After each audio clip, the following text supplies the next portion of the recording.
Buenas noches y bienvenido de nuevo a este rincón donde las horas se estiran y el silencio cuenta historias que la historia oficial, la que se estudia en los libros, a menudo olvida o suaviza.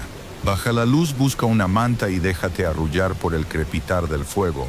Esta noche no vamos a hablar de un simple evento histórico, sino de un cataclismo, de una tragedia épica que redefinió el destino de una nación entera.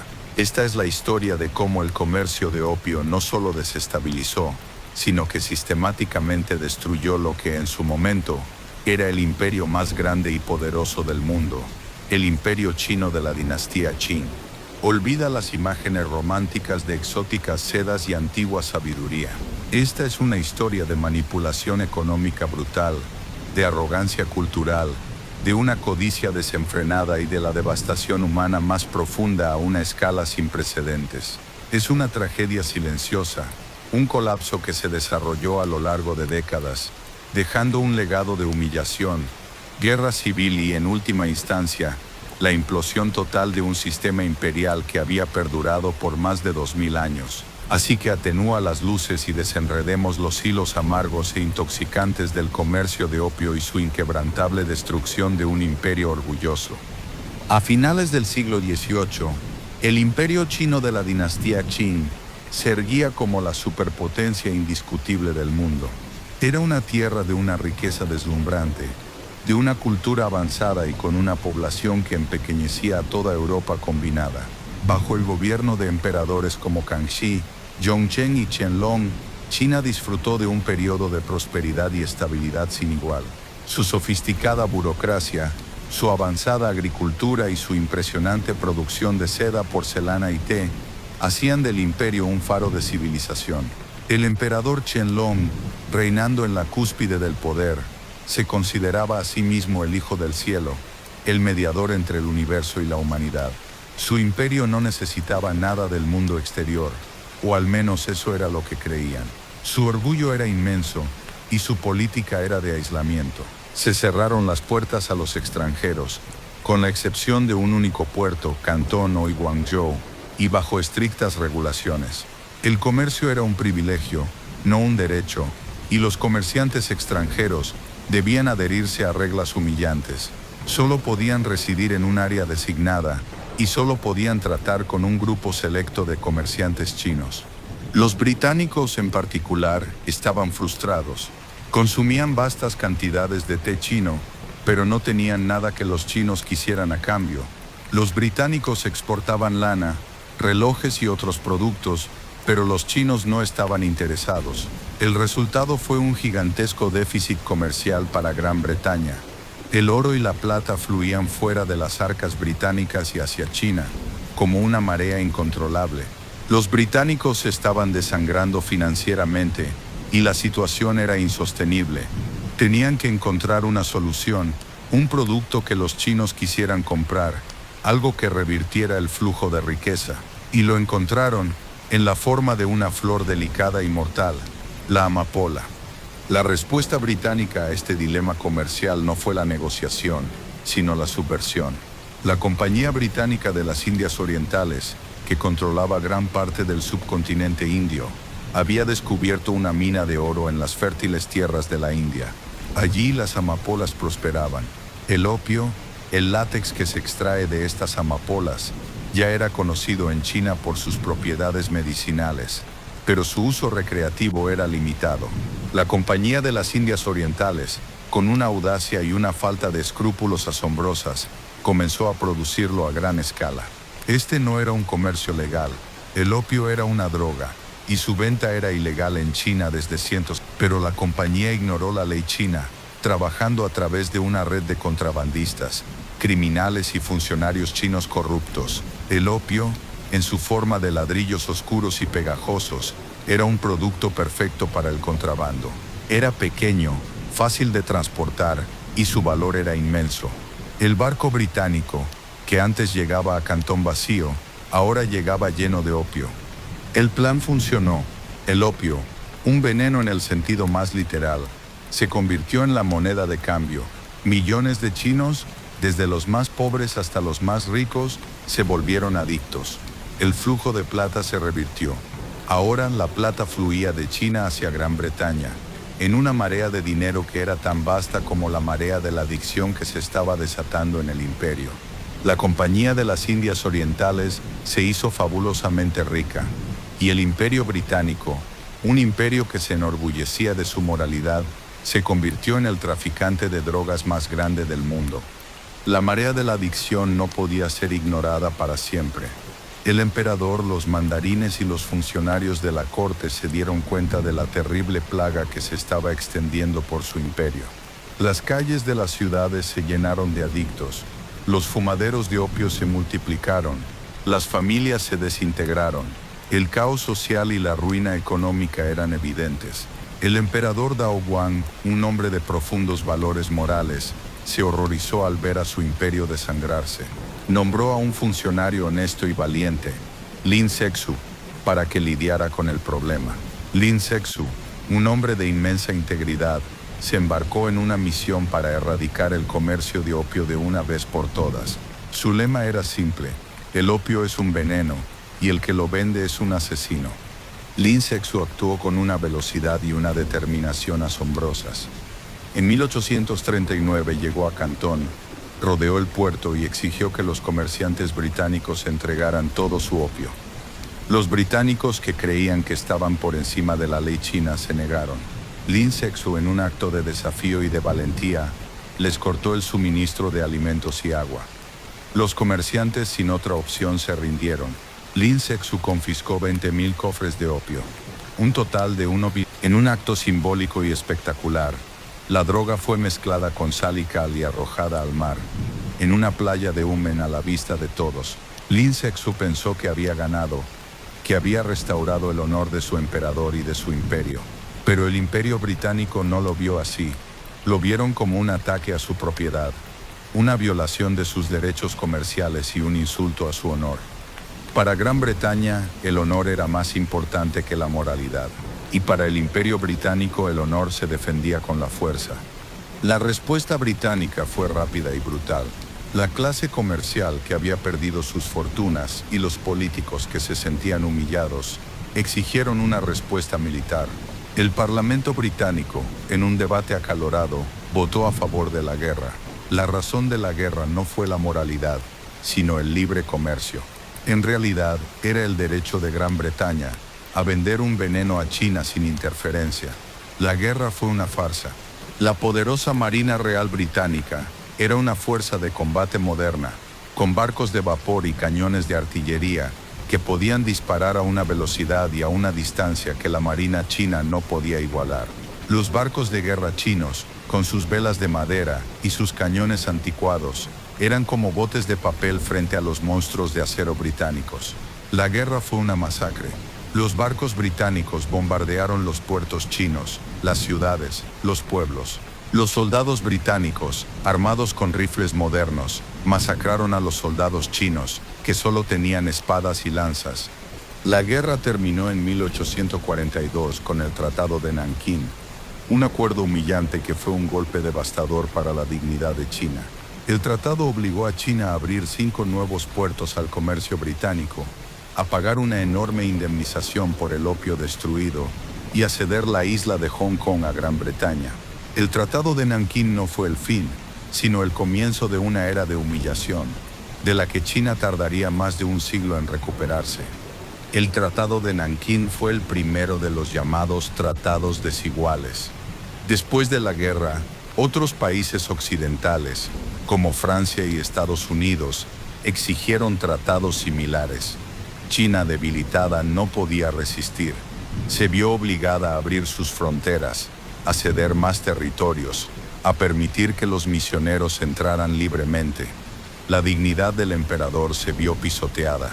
El emperador, el Hijo del Cielo, el mediador entre el universo y la humanidad, se vio reducido a un monarca de una nación débil, una marioneta en las manos de las potencias extranjeras. La sociedad china, que había sido estable durante siglos, se desintegró. La adicción al opio se disparó y la economía se derrumbó. Los millones de adictos al opio no podían trabajar y los millones de familias que dependían de ellos se empobrecieron. Los fumaderos de opio, que antes estaban escondidos, ahora eran un lugar común, un símbolo de la decadencia. La gente se sentía impotente, abandonada, traicionada. El imperio, que había sido un faro de estabilidad, se llenó de caos y de revuelta. El descontento popular, alimentado por la ruina económica y la humillación nacional, se convirtió en una revuelta masiva. La rebelión de Taiping 18 fue una de las guerras civiles más sangrientas de la historia de la humanidad, que costó más de 20 millones de vidas. El imperio, que estaba luchando contra la adicción, la humillación y el descontento, se vio obligado a luchar contra su propia gente. El imperio, que había sido el más grande del mundo, se estaba autodestruyendo. El destino final del opio era en los fumaderos de las oscuras, densas y húmedas callejuelas de las ciudades de China. Aquí una tragedia silenciosa, un vacío sin fin y una profunda desesperación se desataron. Hombres y mujeres, jóvenes y viejos, ricos y pobres, todos sucumbieron al abrazo silencioso, implacable y profundo de la droga. Sus vidas, una vez llenas de promesas, se convirtieron en un testimonio vacío de la guerra económica que se libraba contra ellos. El costo humano fue inmenso. Las familias se separaron, las fortunas se dilapidaron y las personas se consumieron en un estupor inducido por las drogas. Los fumaderos de opio, que antes estaban ocultos, se convirtieron en una vista común. Eran lugares llenos de individuos con los ojos vidriosos, perdidos en un sueño silencioso, implacable y vacío. El negocio del contrabando tenía un propósito terrible: el envenenamiento masivo de una civilización para obtener ganancias. Los contrabandistas, en su silenciosa, implacable y vacía búsqueda de ganancias, eran una parte del gran diseño silencioso, implacable y vacío del Imperio Británico.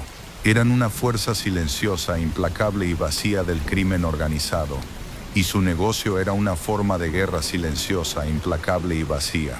El negocio del contrabando era una parte del diseño silencioso, implacable y vacío del Imperio Británico. La guerra del opio y los tratados desiguales que le siguieron dejaron una cicatriz profunda en la psique china. La humillación nacional, la pérdida de la soberanía y la desintegración del orden social crearon un vacío que llenaría la revuelta, la rebelión y el resentimiento. La dinastía Qing, que había sido un símbolo de poder y de orgullo, se vio reducida a un símbolo de debilidad y de humillación. Su fin en 1912 no fue una sorpresa, sino el final de un colapso que había comenzado décadas antes. El legado del comercio de opio se siente hasta el día de hoy. La desconfianza de China hacia las potencias occidentales, su nacionalismo feroz y su determinación de no volver a ser humillada, son el resultado directo de la guerra del opio. La historia del opio es una historia de cómo la codicia puede llevar a la destrucción, de cómo la arrogancia puede llevar a la caída y de cómo la adicción puede destruir no solo a un individuo, sino a una nación entera. Es una historia que no se puede olvidar, una historia que nos recuerda el costo de la guerra, el costo de la adicción y el costo de la autodestrucción. Mucho antes de que los barcos británicos llenos de opio llegaran a Cantón, hubo profecías, advertencias, rumores. Los sabios, los poetas, los filósofos, todos hablaban de la inminente caída. La riqueza del imperio, que era un símbolo de la fuerza, era también un símbolo de la debilidad. El orgullo del emperador, que era un símbolo de la sabiduría, era también un símbolo de la arrogancia. Y el aislamiento, que era un símbolo de la seguridad, era también un símbolo de la vulnerabilidad. La gente que estaba ciega no veía la inminente caída, y la historia, que es una maestra, estaba a punto de enseñar una lección que nadie quería aprender. El viento de la guerra soplaba sobre China. El olor de la guerra, que era un olor a pólvora, a humo, a muerte, era un olor a desesperación. La gente que estaba ciega no veía la inminente caída, y la historia, que es una maestra, estaba a punto de enseñar una lección que nadie quería aprender. La gente que estaba sorda no oía la inminente caída, y la historia, que es una maestra, estaba a punto de enseñar una lección que nadie quería aprender. La gente que estaba desesperada rezaba a los dioses, a los espíritus, a los fantasmas, Pero los dioses no respondían, los espíritus no respondían, los fantasmas no respondían. La gente que estaba sola se sentía abandonada, traicionada, y la soledad era una realidad. La soledad era una sentencia de muerte. La gente que estaba sola se sentía como si estuviera en un barco de la muerte, en un barco de la desesperación. El opio, que era un veneno, se convirtió en una plaga. La gente que estaba adicta perdía la razón, perdía la dignidad, perdía la vida. El opio, que era un lujo, era un símbolo de la autodestrucción, un símbolo de la muerte. Y la razón, que era un concepto, era una ilusión, una farsa, una mentira. La gente que estaba ciega no veía la inminente caída. Y la historia, que es una maestra, estaba a punto de enseñar una lección que nadie quería aprender. El emperador, el Hijo del Cielo, se sintió traicionado por sus súbditos, abandonado por los dioses, humillado por los extranjeros. Se sintió como un rey sin corona, un dios sin templo, un hombre sin honor. Y el emperador, que era un símbolo de poder, era también un símbolo de la debilidad. La dinastía, que había sido un símbolo de la fuerza, era también un símbolo de la vulnerabilidad. La historia, que es una maestra, estaba a punto de enseñar una lección que nadie quería aprender. El imperio, que estaba solo, se sentía como un barco en un mar de tormenta. El imperio, que estaba solo, se sentía como un árbol en un desierto. El imperio, que estaba solo, se sentía como un fantasma en una casa vacía. Y la soledad era una realidad. La soledad era una sentencia de muerte. El grito de la desesperación, que era un grito de dolor, de ira, de miedo, era un grito de muerte. La historia, que es una maestra, estaba a punto de enseñar una lección que nadie quería aprender. La lección del costo de la arrogancia, el costo de la codicia, el costo de la autodestrucción. Y la historia, que es una maestra, estaba a punto de enseñar una lección que nadie quería aprender. El pasado, que era un recuerdo, se convirtió en un fantasma. El fantasma, que era un eco, se convirtió en un grito. Y el grito, que era un dolor, se convirtió en una herida. Y la herida, que era una cicatriz, se convirtió en un símbolo. Y el símbolo, que era un recuerdo, se convirtió en una lección. Y la lección, que era una lección, se convirtió en una historia. La muerte en la Edad Media no era un final, sino un comienzo. Un comienzo de la vida, un comienzo del sueño, un comienzo de la realidad. Y la muerte, que era un concepto, era una ilusión, una farsa, una mentira. La gente que estaba muerta se sentía como si estuviera en un limbo entre el cielo y el infierno. La noche, que era un vacío de tiempo, era una pausa activa. La noche, que era el reino de la oscuridad, de los demonios, de los espíritus, era el miedo, y el miedo era la realidad. La gente que estaba ciega no veía la inminente caída, y la historia, que es una maestra, estaba a punto de enseñar una lección que nadie quería aprender. El sueño de la gente china era un sueño de dioses y demonios, de magia y de misterio, de vida y de muerte. Y el sueño, que era un concepto, era una ilusión, una farsa, una mentira. La gente que estaba ciega no veía la inminente caída.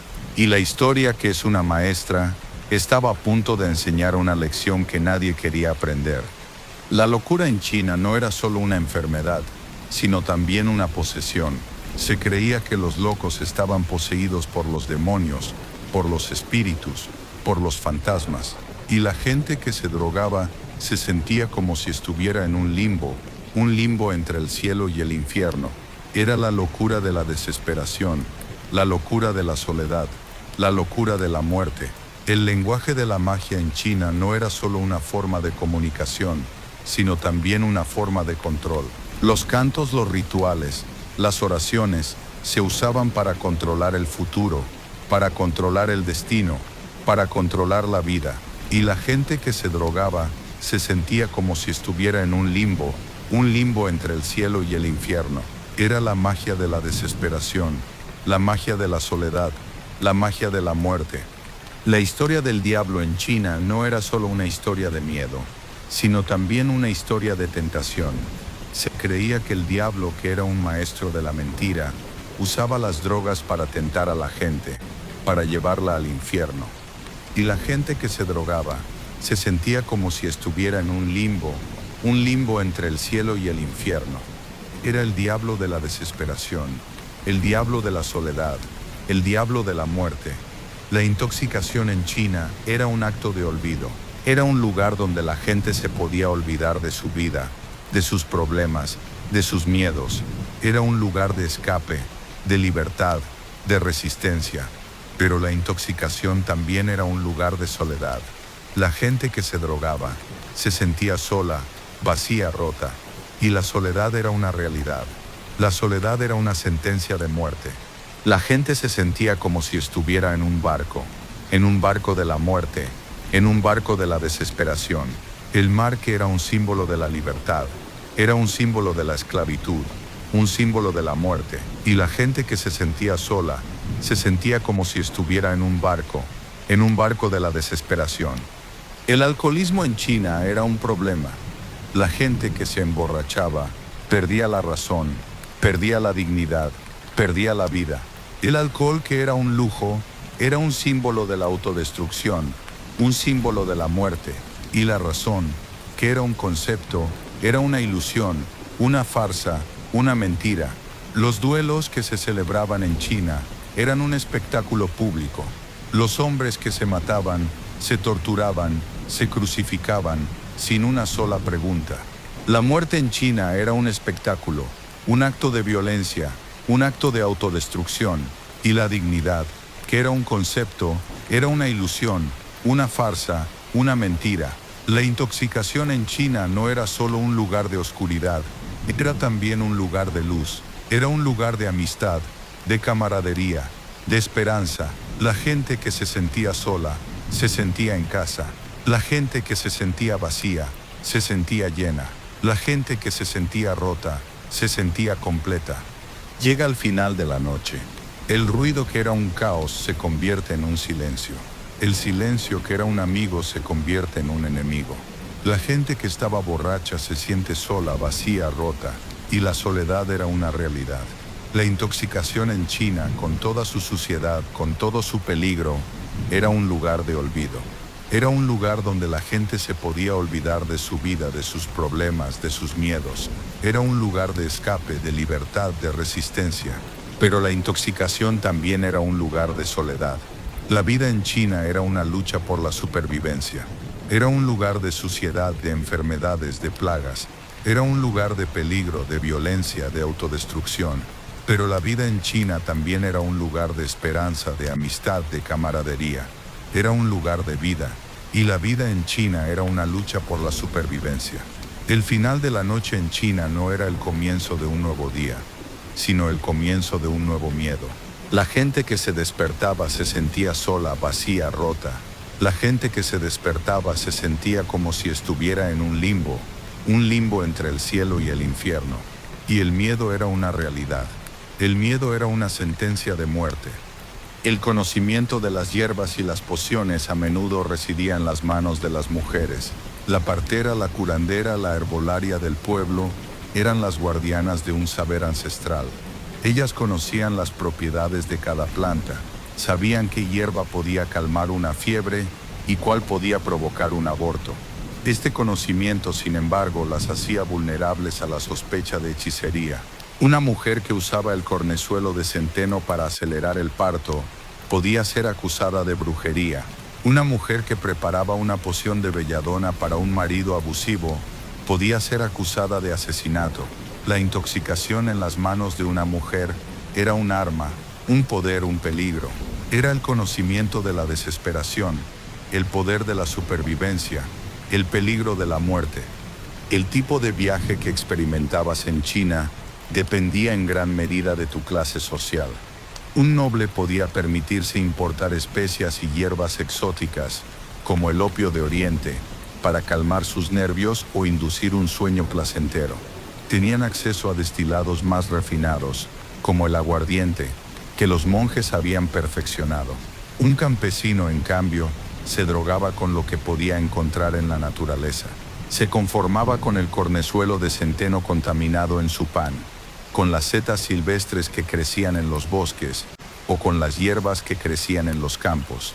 El acceso a la intoxicación era un reflejo de la desigualdad social. El noble se emborrachaba con estilo, el campesino se intoxicaba con la desesperación. Era la locura de la riqueza, la locura de la pobreza, la locura de la desesperación. El olor de la intoxicación en China no era el olor de hoy. No había olor a incienso, a perfume, a especias. Había un olor a suciedad, a orina, a excrementos, a basura. El olor de la taberna, que era un olor a humo, a sudor, a cerveza derramada, era un olor a vida, a muerte, a desesperación. El olor de las plantas, que era un olor a hierbas, a especias, a flores, era un olor a magia, a misterio, a muerte. La gente vivía en un mundo de olores, un mundo de suciedad, un mundo de enfermedades, y el olor era un compañero constante que te recordaba tu lugar en la sociedad. El sacerdote en China era un hombre de Dios. Él era el que controlaba el flujo de la gracia, de la bendición, de la salvación. Él era el que decidía quién entraba y quién se iba.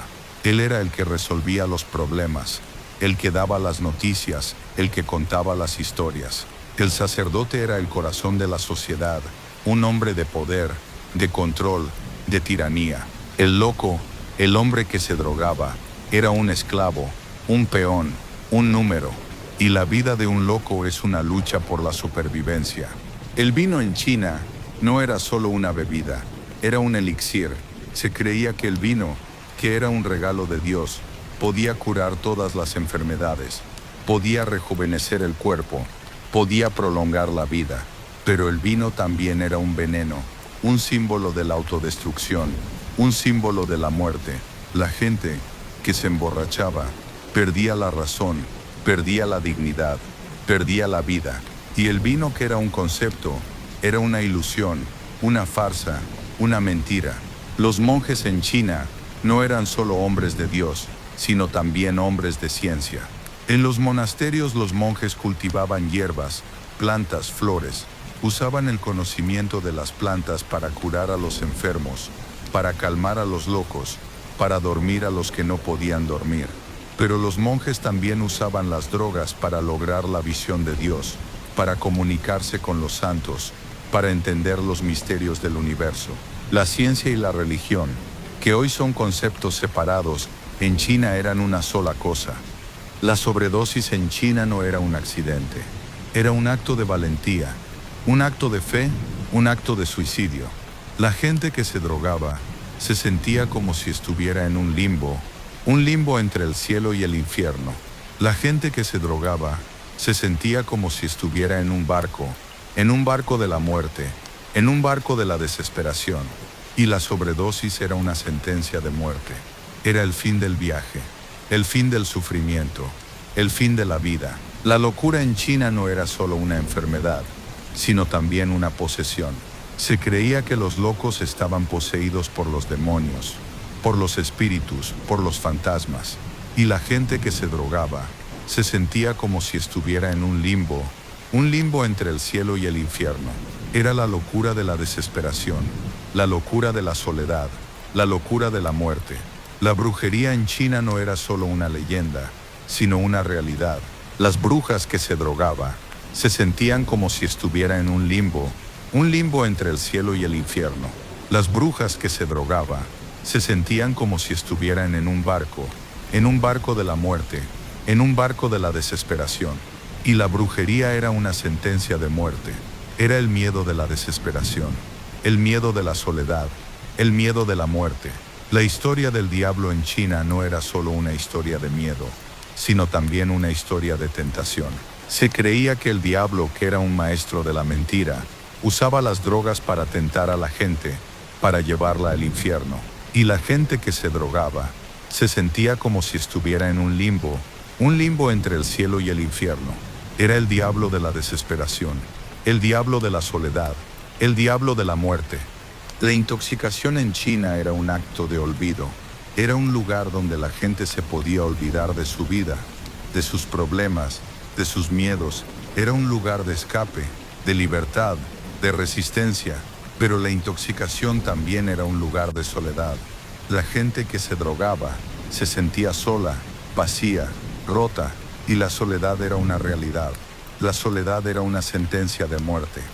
La gente en China se sentía sola, vacía, rota, y la soledad era una realidad. La soledad era una sentencia de muerte. La gente se sentía como si estuviera en un barco de la muerte, en un barco de la desesperación. El mar, que era un símbolo de la libertad, era un símbolo de la esclavitud, un símbolo de la muerte. Y la gente que se sentía sola, se sentía como si estuviera en un barco de la desesperación. El alcoholismo en China era un problema. La gente que se emborrachaba perdía la razón, perdía la dignidad, perdía la vida. El alcohol, que era un lujo, era un símbolo de la autodestrucción, un símbolo de la muerte. Y la razón, que era un concepto, era una ilusión, una farsa, una mentira. Los duelos que se celebraban en China eran un espectáculo público. Los hombres que se mataban, se torturaban, se crucificaban, sin una sola pregunta. La muerte en China era un espectáculo, un acto de violencia, un acto de autodestrucción. Y la dignidad, que era un concepto, era una ilusión, una farsa, una mentira. La intoxicación en China no era solo un lugar de oscuridad, era también un lugar de luz, era un lugar de amistad, de camaradería, de esperanza. La gente que se sentía sola se sentía en casa, la gente que se sentía vacía se sentía llena, la gente que se sentía rota se sentía completa. Llega el final de la noche. El ruido, que era un caos, se convierte en un silencio. El silencio, que era un amigo, se convierte en un enemigo. La gente que estaba borracha se siente sola, vacía, rota. Y la soledad era una realidad. La intoxicación en China, con toda su suciedad, con todo su peligro, era un lugar de olvido. Era un lugar donde la gente se podía olvidar de su vida, de sus problemas, de sus miedos. Era un lugar de escape, de libertad, de resistencia. Pero la intoxicación también era un lugar de soledad. La vida en China era una lucha por la supervivencia. Era un lugar de suciedad, de enfermedades, de plagas. Era un lugar de peligro, de violencia, de autodestrucción. Pero la vida en China también era un lugar de esperanza, de amistad, de camaradería. Era un lugar de vida. Y la vida en China era una lucha por la supervivencia. El final de la noche en China no era el comienzo de un nuevo día, sino el comienzo de un nuevo miedo. La gente que se despertaba se sentía sola, vacía, rota. La gente que se despertaba se sentía como si estuviera en un limbo entre el cielo y el infierno. Y el miedo era una realidad. El miedo era una sentencia de muerte. La muerte, que era un concepto, era una ilusión, una farsa, una mentira. La gente que estaba muerta se sentía como si estuviera en un limbo entre el cielo y el infierno. La muerte, que era un concepto, era una ilusión, una farsa, una mentira. El futuro, que era un sueño, se convirtió en una realidad. La realidad, que era un pasado, se convirtió en un recuerdo. Y el recuerdo, que era una lección, se convirtió en una historia. Y la historia, que era una historia, se convirtió en un legado. Y el legado, que era un legado, se convirtió en una profecía.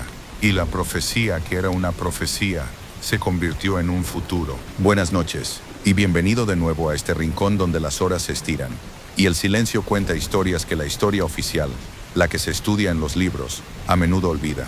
Baja la luz, busca una manta, y déjate arrullar por el crepitar del fuego.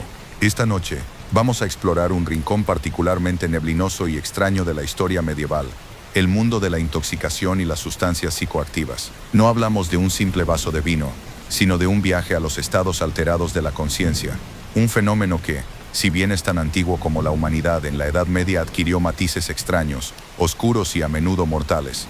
Prepárate, porque esta noche nos sumergiremos en el mundo de los brebajes misteriosos, los hongos alucinógenos y las pociones de hierbas. Y al final de esta historia, te garantizo que la próxima vez que veas a un monje en una película, te preguntarás qué llevaba realmente en su cántaro. Imagina tu vida sin antidepresivos, sin analgésicos, sin cafeína, sin el alivio de la anestesia antes de una cirugía, sin un sedante para los nervios. Imagina un mundo donde el dolor era un compañero constante, la enfermedad una amenaza omnipresente y el aburrimiento un estado de ser perpetuo. No había televisión, ni internet, ni siquiera una novela. La vida era un ciclo interminable de trabajo físico extenuante, enfermedades que diezmaban familias enteras, hambrunas cíclicas y la omnipresente sombra de la muerte. La desesperación no era un sentimiento, era un invitado habitual que se sentaba a la mesa de cada hogar. En este contexto, el deseo de escapar, de encontrar un respiro, un alivio, aunque fuera temporal, no era un vicio, sino una necesidad existencial. Los medievales no se drogaban por simple diversión, se drogaban para sobrevivir mental y emocionalmente. Se emborrachaban para olvidar la miseria del día a día. Se medicaban para calmar el dolor insoportable de un diente o una herida infectada. Y a veces se aventuraban en lo desconocido por simple curiosidad, desesperación o una profunda necesidad espiritual. Para ellos el alcohol, las hierbas y los hongos eran herramientas rudimentarias para lidiar con el sufrimiento ineludible de la existencia. Era una forma de cerrar los ojos ante la cruda realidad de la pobreza, el feudalismo y la injusticia. Un campesino, agotado por una jornada de sol a sol, no buscaba un viaje, sino un simple momento de paz mental. Un soldado traumatizado por los horrores de la batalla, anhelaba un sueño sin pesadillas. La intoxicación no era un lujo, era la única forma de anestesia disponible, tanto para el cuerpo como para el alma. A diferencia de hoy, donde las drogas recreativas son a menudo productos químicos sintéticos fabricados en laboratorios clandestinos, la farmacia medieval estaba hecha de la naturaleza misma. Cada monje, cada sanador, cada bruja tenía un conocimiento profundo, aunque a menudo empírico y peligroso, del jardín, del bosque y del campo. Para ellos una planta no era solo un vegetal, era una entidad con un espíritu, una personalidad, una historia. El opio, extraído de la adormidera, no era un narcótico prohibido, sino un ingrediente básico en la medicina. Se usaba para tratar el dolor crónico de las heridas de batalla, para dormir a los pacientes antes de una cirugía rudimentaria, y para calmar a los niños que sufrían de cólicos. Era el laudanum de la época, un bálsamo universal para el sufrimiento. Los mercaderes que viajaban por las rutas de la seda y las especias, a menudo traían consigo pequeñas dosis de esta resina negra, un tesoro más valioso que el oro. En los monasterios, los monjes cultivaban adormideras con la misma devoción que cultivaban sus viñedos, conociendo el momento exacto en que la amapola debía ser cortada para sangrar su látex blanquecino, que luego se secaba y convertía en un sedante de inmensa potencia. El cáñamo, conocido hoy como el cannabis o la marihuana, era una planta increíblemente versátil. Se cultivaba para hacer cuerdas, tejidos y papel, pero su uso recreativo y medicinal no era ningún secreto. Las semillas se añadían a los guisos, y las hojas secas se fumaban o se infusionaban en bebidas. Se conocía su uso para tratar el dolor, el insomnio y la ansiedad. A diferencia del alcohol, que a menudo llevaba a la violencia, el cáñamo se asociaba con un estado de calma y euforia introspectiva. Era la hierba de los poetas, la musa de los músicos, el consuelo de los solitarios. Las setas alucinógenas, como la infame amanita muscaria, no eran parte de un festival de música, sino que se usaban en rituales religiosos, en ceremonias chamánicas y en la búsqueda de visiones místicas. Se creía que estas setas eran la carne de los dioses, una puerta a otro mundo, una forma de comunicarse con los espíritus de los muertos. Un chamán, un curandero o un sabio del bosque podía consumir estas setas para entrar en un trance profundo, para comunicarse con los ancestros, para curar a un enfermo o para predecir el futuro. Los efectos eran a menudo impredecibles, desde una euforia descontrolada hasta náuseas, paranoia extrema y un delirio aterrador. Era una experiencia que podía llevar a la iluminación o a la locura, sin un punto intermedio. El jardín del diablo, como se le llamaba a menudo, era una farmacia a la vez milagrosa y mortal. La línea entre una dosis medicinal y una dosis fatal era increíblemente delgada. El conocimiento se transmitía de boca en boca, a menudo en secreto, por miedo a la Inquisición o a los castigos seculares. La intoxicación no siempre era el resultado de comer una planta o una seta directamente. A menudo era el resultado de beber un brebaje, una poción, un elixir preparado con un propósito específico. El vino de adormidera, una simple pero potente mezcla de vino y opio, era una de las bebidas más populares. No solo era un analgésico, sino que también era un sedante que prometía el olvido. Se usaba para el dolor, para la ansiedad, para la depresión. Un sorbo podía calmar los nervios de un soldado antes de la batalla, o ayudar a un campesino a dormir a pesar de los dolores de su cuerpo agotado. Se preparaba machacando la resina de opio con un mortero, mezclándola con vino caliente y especias, como el azafrán o el jengibre, para enmascarar su sabor amargo.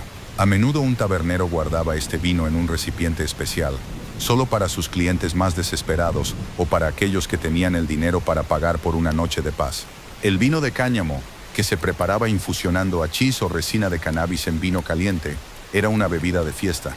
Se consumía en celebraciones, en la taberna y en las reuniones sociales.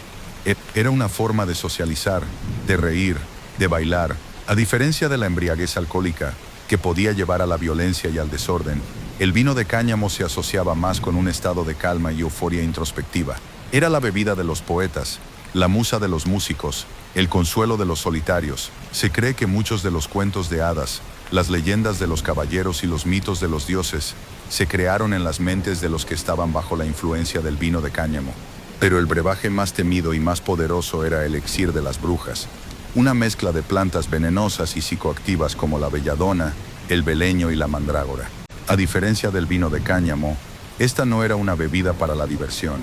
Se creía que estas plantas eran la esencia del mal, que te podían dar el poder de volar, de hablar con los demonios, de convertirte en un animal. La preparación de este elixir era un ritual oscuro, a menudo realizado en secreto en el caldero de una mujer solitaria. El ungüento resultante se frotaba en la piel, permitiendo que los alcaloides se absorbieran directamente en el torrente sanguíneo, produciendo una sensación de éxtasis, de vuelo, de levitación. Para los que lo usaban, el ungüento era una puerta a otro mundo, un mundo de fantasía, de magia, de poder. El elixir de las brujas no era una bebida de placer, sino una bebida de poder, de magia, de peligro.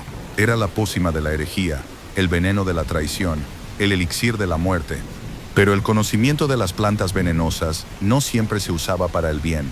A menudo se usaba para el mal, para la venganza, para la traición. El cornezuelo de centeno, un hongo parásito que crece en los granos, era una de las principales causas de la intoxicación masiva. El cornezuelo, que causaba convulsiones, alucinaciones, gangrena y la sensación de quemadura en las extremidades, era la plaga del diablo.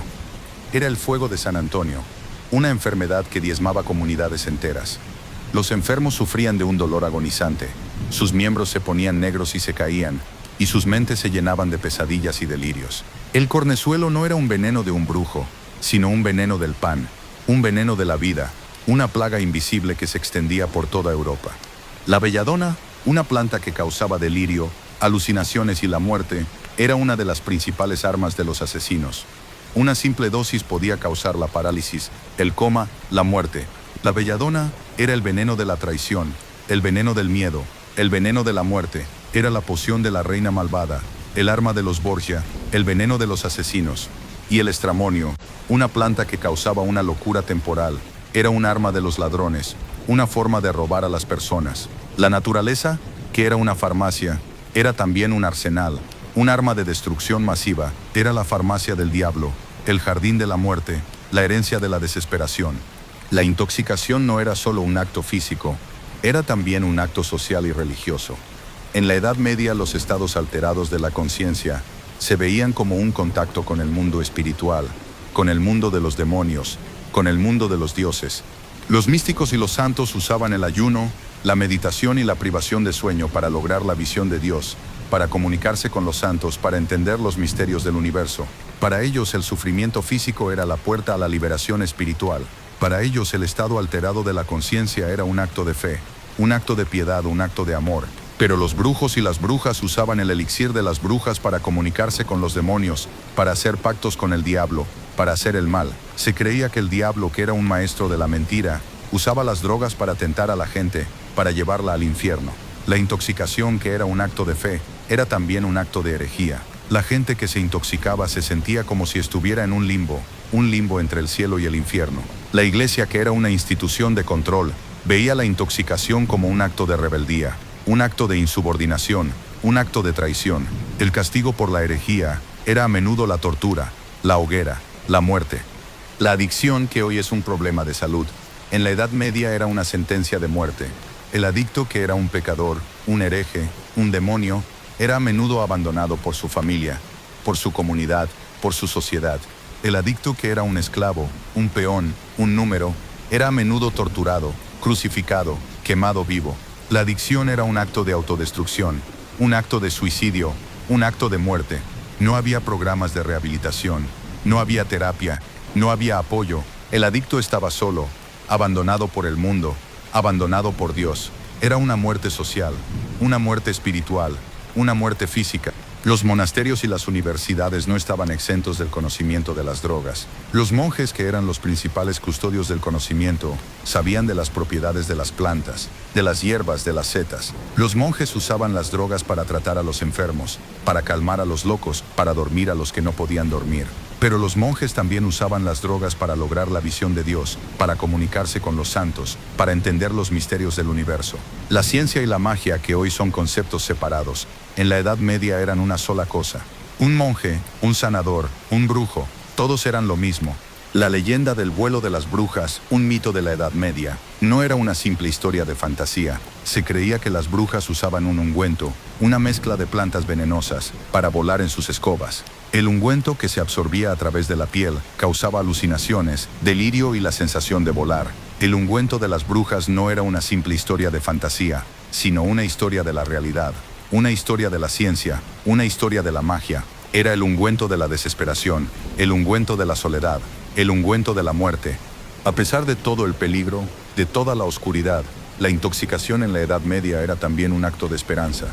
La gente que estaba desesperada se emborrachaba para encontrar la paz, para encontrar la felicidad, para encontrar la alegría. La gente que estaba sola se sentía acompañada. La gente que estaba vacía se sentía llena. La gente que estaba rota se sentía completa. La intoxicación era un acto de refugio, un acto de escape, un acto de libertad. Era un acto de resistencia, un acto de rebeldía, un acto de supervivencia.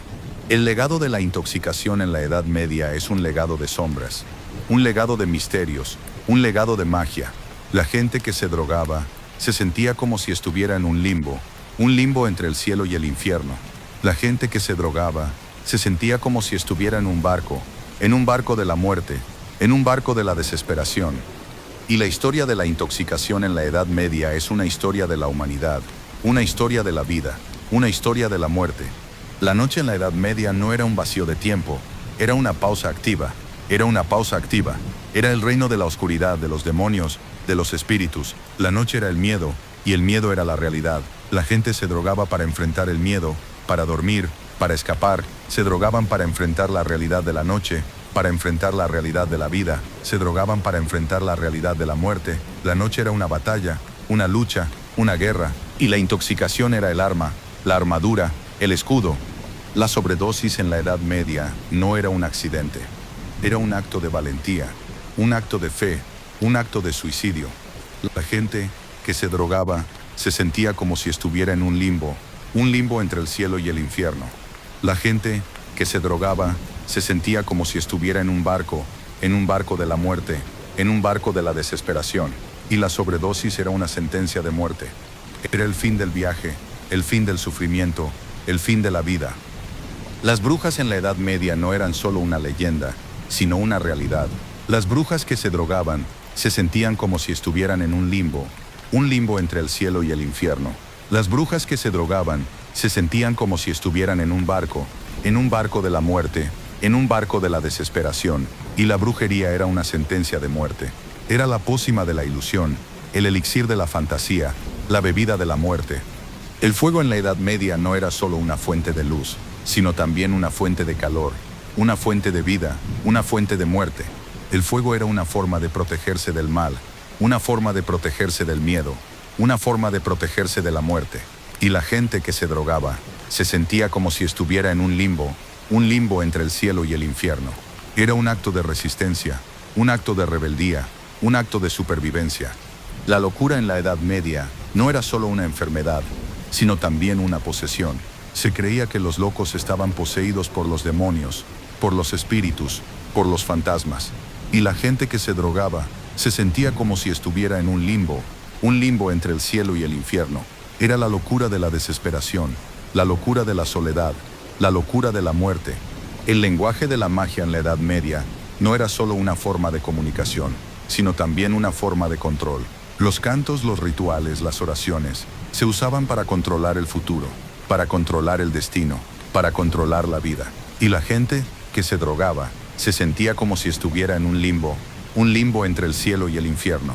Era la magia de la desesperación, la magia de la soledad, la magia de la muerte. La historia del diablo en la Edad Media no era solo una historia de miedo, sino también una historia de tentación. Se creía que el diablo, que era un maestro de la mentira, usaba las drogas para tentar a la gente, para llevarla al infierno. Y la gente que se drogaba se sentía como si estuviera en un limbo entre el cielo y el infierno. Era el diablo de la desesperación, el diablo de la soledad, el diablo de la muerte. La intoxicación en la Edad Media era un acto de olvido. Era un lugar donde la gente se podía olvidar de su vida, de sus problemas, de sus miedos. Era un lugar de escape, de libertad, de resistencia. Pero la intoxicación también era un lugar de soledad.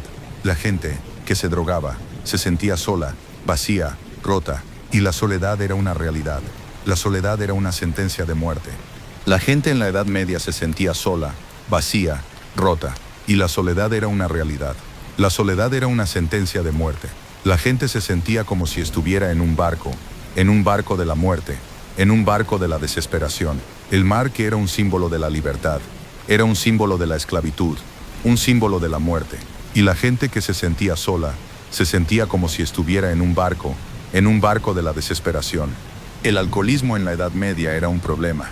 La gente que se emborrachaba perdía la razón, perdía la dignidad, perdía la vida. El alcohol, que era un lujo, era un símbolo de la autodestrucción, un símbolo de la muerte. Y la razón, que era un concepto, era una ilusión, una farsa, una mentira.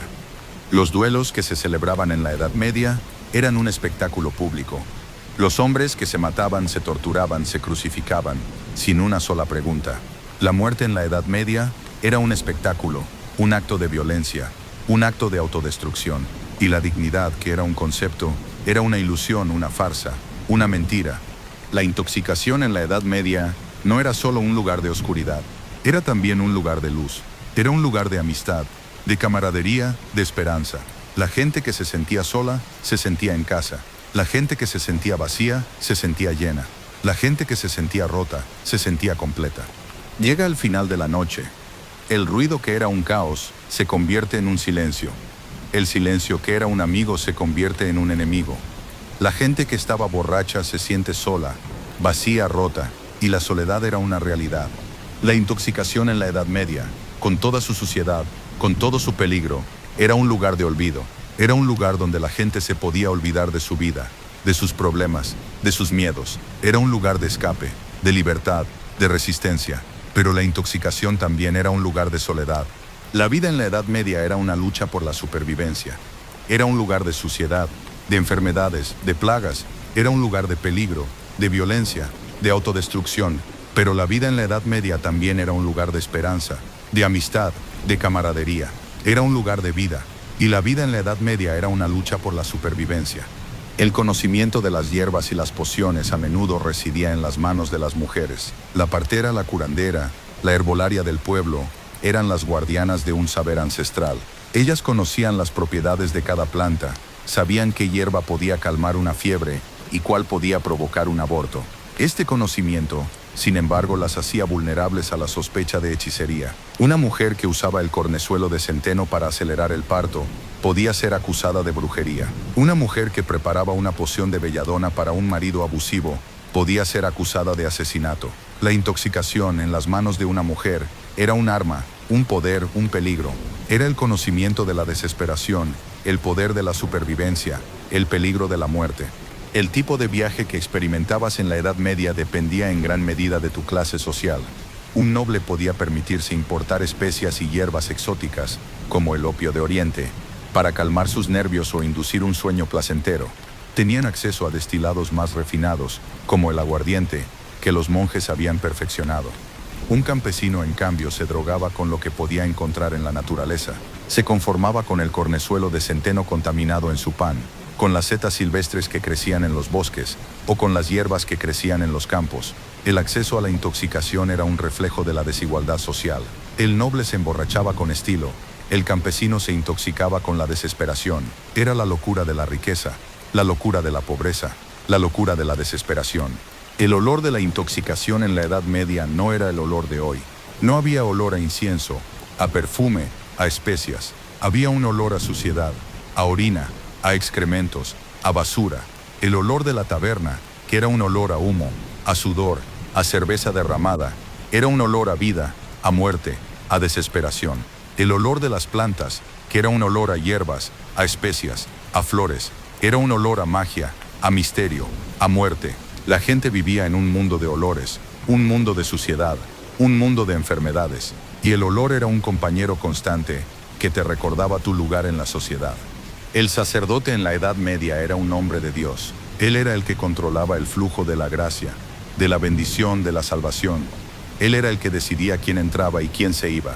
Él era el que resolvía los problemas, el que daba las noticias, el que contaba las historias. El sacerdote era el corazón de la sociedad, un hombre de poder, de control, de tiranía. El loco, el hombre que se drogaba, era un esclavo, un peón, un número.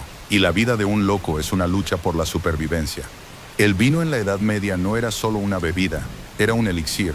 Se creía que el vino, que era un regalo de Dios, podía curar todas las enfermedades, podía rejuvenecer el cuerpo, podía prolongar la vida.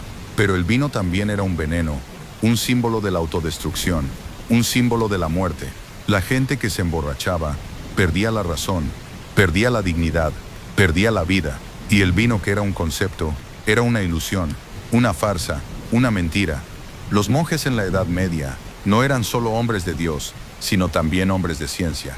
En los monasterios, los monjes cultivaban hierbas, plantas, flores. Usaban el conocimiento de las plantas para curar a los enfermos, para calmar a los locos, para dormir a los que no podían dormir. Pero los monjes también usaban las drogas para lograr la visión de Dios, para comunicarse con los santos, para entender los misterios del universo. La ciencia y la religión, que hoy son conceptos separados, en la Edad Media eran una sola cosa. La sobredosis en la Edad Media no era un accidente. Era un acto de valentía, un acto de fe, un acto de suicidio. La gente que se drogaba se sentía como si estuviera en un limbo entre el cielo y el infierno. La gente que se drogaba se sentía como si estuviera en un barco de la muerte, en un barco de la desesperación. Y la sobredosis era una sentencia de muerte. Era el fin del viaje, el fin del sufrimiento, el fin de la vida. La locura en la Edad Media no era solo una enfermedad, sino también una posesión. Se creía que los locos estaban poseídos por los demonios, por los espíritus, por los fantasmas, y la gente que se drogaba se sentía como si estuviera en un limbo entre el cielo y el infierno. Era la locura de la desesperación, la locura de la soledad, la locura de la muerte. La brujería en la Edad Media no era solo una leyenda, sino una realidad. Las brujas que se drogaban se sentían como si estuvieran en un limbo entre el cielo y el infierno. Las brujas que se drogaban se sentían como si estuvieran en un barco de la muerte, en un barco de la desesperación. Y la brujería era una sentencia de muerte. Era el miedo de la desesperación, el miedo de la soledad, el miedo de la muerte. La historia del diablo en la Edad Media no era solo una historia de miedo, sino también una historia de tentación. Se creía que el diablo, que era un maestro de la mentira, usaba las drogas para tentar a la gente, para llevarla al infierno. Y la gente que se drogaba se sentía como si estuviera en un limbo entre el cielo y el infierno. Era el diablo de la desesperación, el diablo de la soledad, el diablo de la muerte. La intoxicación en la Edad Media era un acto de olvido. Era un lugar donde la gente se podía olvidar de su vida, de sus problemas, de sus miedos. Era un lugar de escape, de libertad, de resistencia. Pero la intoxicación también era un lugar de soledad. La gente que se drogaba se sentía sola, vacía, rota, y la soledad era una realidad. La soledad era una sentencia de muerte. La gente en la Edad Media se sentía sola, vacía, rota, y la soledad era una realidad. La soledad era una sentencia de muerte. La gente se sentía como si estuviera en un barco de la muerte, en un barco de la desesperación. El mar, que era un símbolo de la libertad, era un símbolo de la esclavitud, un símbolo de la muerte. Y la gente que se sentía sola se sentía como si estuviera en un barco de la desesperación. El alcoholismo en la Edad Media era un problema. La gente que se emborrachaba perdía la razón, perdía la dignidad, perdía la vida. El alcohol, que era un lujo, era un símbolo de la autodestrucción, un símbolo de la muerte. Y la razón que era un concepto, era una ilusión, una farsa, una mentira. Los duelos que se celebraban en la Edad Media eran un espectáculo público. Los hombres que se mataban, se torturaban, se crucificaban, sin una sola pregunta. La muerte en la Edad Media era un espectáculo, un acto de violencia, un acto de autodestrucción, y la dignidad que era un concepto, era una ilusión, una farsa, una mentira. La intoxicación en la Edad Media no era solo un lugar de oscuridad, era también un lugar de luz, era un lugar de amistad, de camaradería, de esperanza. La gente que se sentía sola, se sentía en casa. La gente que se sentía vacía, se sentía llena. La gente que se sentía rota, se sentía completa. Llega el final de la noche. El ruido que era un caos se convierte en un silencio. El silencio que era un amigo se convierte en un enemigo. La gente que estaba borracha se siente sola, vacía, rota, y la soledad era una realidad. La intoxicación en la Edad Media, con toda su suciedad, con todo su peligro, era un lugar de olvido. Era un lugar donde la gente se podía olvidar de su vida, de sus problemas, de sus miedos. Era un lugar de escape, de libertad, de resistencia. Pero la intoxicación también era un lugar de soledad. La vida en la Edad Media era una lucha por la supervivencia. Era un lugar de suciedad, de enfermedades, de plagas. Era un lugar de peligro, de violencia, de autodestrucción. Pero la vida en la Edad Media también era un lugar de esperanza, de amistad, de camaradería. Era un lugar de vida. Y la vida en la Edad Media era una lucha por la supervivencia. El final de la noche en la Edad Media no era el comienzo de un nuevo día, sino el comienzo de un nuevo miedo. La gente que se despertaba se sentía sola, vacía, rota. La gente que se despertaba se sentía como si estuviera en un limbo entre el cielo y el infierno. Y el miedo era una realidad. El miedo era una sentencia de muerte.